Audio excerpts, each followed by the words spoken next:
নমস্কার বন্ধুরা, সম্পাস রান্নাঘরে আপনাদের সকলকে স্বাগত। আজ আবার একটা রেসিপি নিয়ে আপনাদের কাছে চলে এলাম। আজকে আমি আপনাদেরকে জামাই ষষ্ঠী স্পেশাল বিহারি স্টাইলে মুরগির মাংসের ঝোলের রেসিপি শেয়ার করছি। তাই ভিডিওটা স্কিপ না করে পুরো রেসিপিটা দেখার অনুরোধ রইল। রেসিপিটা ভালো লাগলে আমাকে কমেন্ট বক্সে কমেন্ট করে জানাবেন। ভালো লাগলে লাইক বাটনটা প্রেস করে দেবেন আর আপনাদের বন্ধুদের মধ্যে আমার ভিডিওটাকে শেয়ার করে দেবেন। আর আমার নতুন বন্ধুদের কাছে অনুরোধ, আমার চ্যানেলটাকে সাবস্ক্রাইব করে পাশে থাকবেন। আর আমার চ্যানেলে নতুন নতুন রেসিপি দেখার জন্য পাশে থাকা ছোট্ট বেল আইকনটাও প্রেস করে দেবেন। চলুন আর কথা না বাড়ি, কীভাবে আজকে বিহারি স্টাইলে মুরগির মাংসের ঝোল বানাচ্ছি রেসিপিটা দেখে নেওয়া যাক। বিহারি স্টাইলে মুরগির মাংস রান্না করার জন্য আমি এখানে 1 কেজি মুরগির মাংস নিয়েছি। মুরগির মাংসটাকে খুব ভালো করে ধুয়ে নিয়েছি। এবার মাংসটাকে একটা টিস্যু পেপার দিয়ে খুব ভালো করে শুকিয়ে নিচ্ছি যাতে জল না থাকে। আমি এখানে পোলট্রির মুরগির মাংস নিয়েছি, আপনারা চাইলে দেশি মুরগির মাংস দিয়েও এই রান্নাটা করতে পারেন। টিস্যু পেপার দিয়ে মুরগির মাংসটা খুব ভালো করে শুকিয়ে নিয়েছি, দেখুন একদম শুকনো হয়ে গেছে। এবারে এই মুরগির মাংসটাকে সাইডে রেখে দিয়ে ইন্ডাকশানে একটা কড়াই বসিয়ে দিলাম। কড়াইটা ভালোভাবে গরম হয়ে যাওয়ার পর কড়াইয়ের মধ্যে আমি দিয়ে দিচ্ছি 4 টেবিল চামচ সর্ষের তেল। এই রান্নাটা সর্ষের তেল দিয়েই করতে হয়, চাইলে আপনারা সাদা তেল দিয়েও করতে পারেন, তবে সর্ষের তেলে যে স্বাদটা হয় সাদা তেলে কিন্তু সেই স্বাদটা আসবে না। তেলের মধ্যে 1/2 চামচ মতো লবণ দিয়ে দিলাম। লবণটা তেলের মধ্যে খুব ভালো করে মিশিয়ে দিচ্ছি। তেলটা খুব ভালোভাবে গরম হয়ে গেছে। এবার আমি এর মধ্যে মুরগির মাংসগুলো ভেজে নিচ্ছি।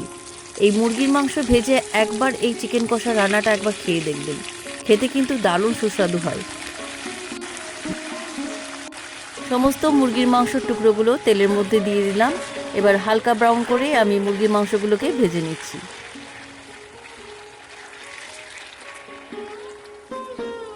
মুরগির মাংসটা আমার হালকা ব্রাউন করে ভাজা হয়ে গেছে। এবার কড়াই থেকে তেল ঝরিয়ে একটা পাত্রের মধ্যে মাংসের পিসগুলো তুলে রাখছি।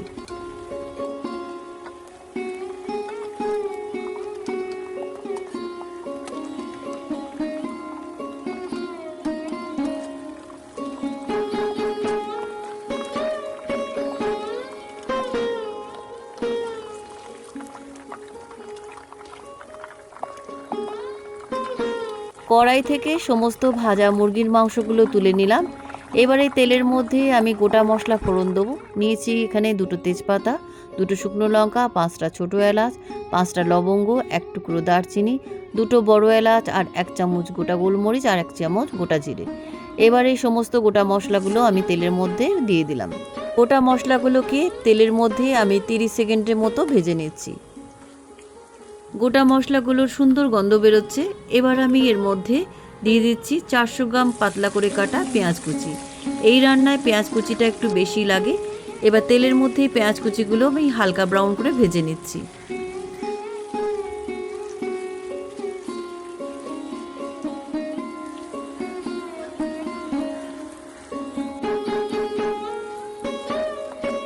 পেঁয়াজ কুচিগুলো আমার হালকা ব্রাউন করে ভাজা হয়ে গেছে, দেখুন পেঁয়াজটা বেশ নরম হয়ে গেছে।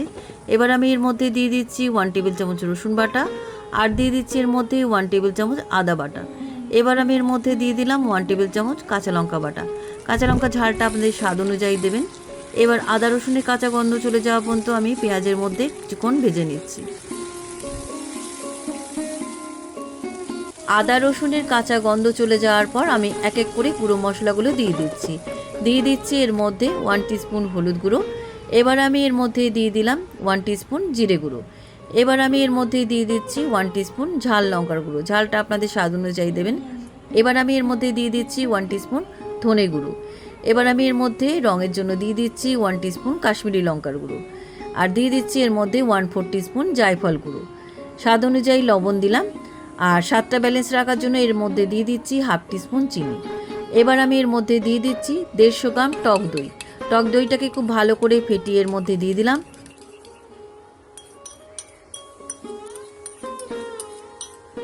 এবার আঁচটাকে মিডিয়ামে রেখে সমস্ত গুঁড়ো মশলা আর দই দিয়ে খুব ভালো করে কষিয়ে নিচ্ছি।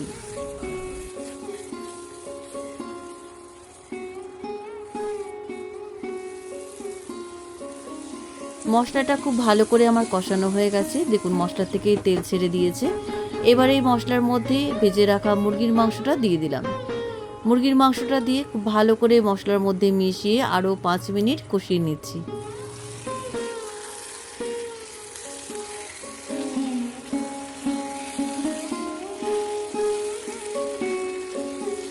ভাজা মুরগির মাংসটা মশলার মধ্যে 5 মিনিট কষিয়ে নেওয়ার পর আমি এর মধ্যে দিয়ে দিচ্ছি পরিমাণ মতন জল।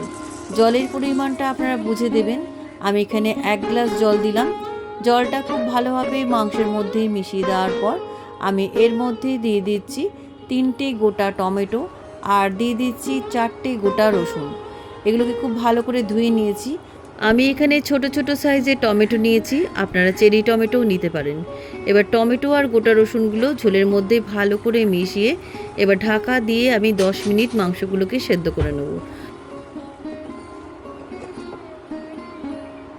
10 মিনিট পরেই ঢাকনাটা খুলে নিলাম। দেখুন মাংসগুলো কিন্তু একদম সুসেদ্ধ হয়ে গেছে, গ্রেভিটাও অনেকটা শুকিয়ে গেছে। এবার নামাবার আগে আমি এর মধ্যে দিয়ে দিচ্ছি কয়েকটা চেরা কাঁচা লঙ্কা আর দিয়ে দিচ্ছি এর মধ্যে 1 টিস্পুন গরম মশলার গুঁড়ো। এবার চেরা কাঁচা লঙ্কা আর গরম মশলার গুঁড়ো মাংসের মধ্যে খুব ভালো করে মিশিয়ে দিচ্ছি।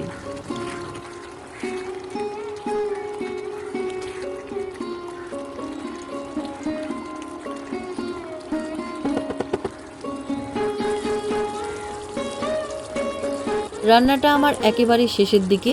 এবার নামাবার আগে আমি 1 মুঠো ধনেপাতা কুচি ছড়িয়ে দিয়ে এবার ইন্ডাকশান থেকে কড়াইটা নামিয়ে একটা মাটির পাত্রের মধ্যে জামাই ষষ্ঠী স্পেশাল বিহারি স্টাইলে মুরগির মাংসের ঝোল রেসিপি আমি সার্ভ করলাম।